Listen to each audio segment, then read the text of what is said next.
Starbucks is also panicking because various stores are also attempting to unionize. Some have already been successful. So they brought back their former CEO, Howard Schultz, to serve as CEO for the third time.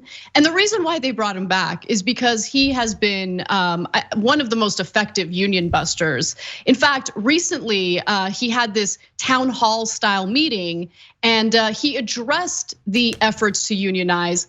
I thought the way that he worded it was just fascinating. So let's take a quick look at that.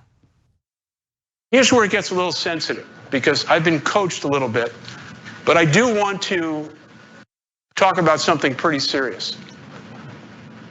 We can't ignore what is happening in the country as it relates to companies throughout the country being assaulted in many ways by the threat of unionization.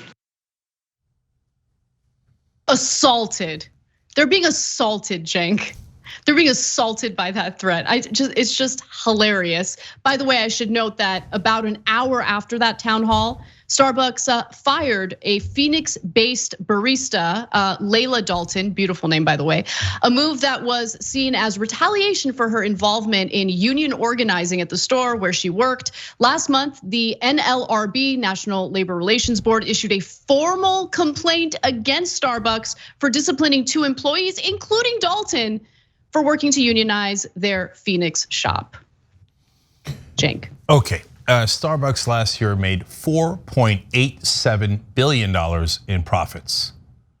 When the executives kept all of that and the shareholders kept all of that, the workers didn't say they were assaulted by Howard Schultz for keeping the money. But when the workers say, hey, can we also get a part of your $5 billion in profits? I'm not a guy who says that it's black and white. That the workers are the only ones who should get the money and the executives are useless. But the executives do say that about the workers. They say, oh, the executives are such geniuses and they deserve hundreds of millions of dollars. But the workers, they deserve the bare minimum, okay? I think that it makes sense to have a fair apportionment. And in order to get a fair apportionment at a giant company like Starbucks making $5 billion in profits, you would need a union to organize the workers so they have leverage. That's not assaulting anyone. That's saying, hey, we all made a lot of money through our hard work here today. The workers did, the executives did. Why don't we share in those winnings that we created together? Howard Schultz, because you're assaulting my money.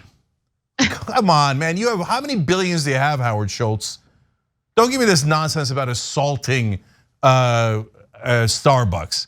All right, one last thing, guys. I need you to understand that you can tell who's the good guys and who the bad guys are and who's faking it and who's not. Ro Khanna and Bernie Sanders pushed Amazon, for example, to do $15 minimum wage.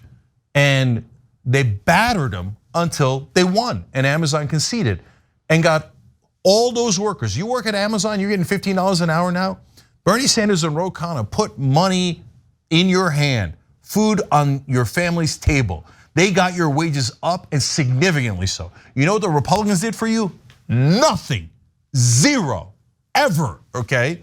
And do not confuse Republican tools, fear and hatred, for their goals. Their goals have always been the same: help the rich and only the rich. And they prove it every day by their action and inaction. Thanks for watching The Young Turks, really appreciate it. Another way to show support is through YouTube memberships. You'll get to interact with us more. There's live chat emojis, badges.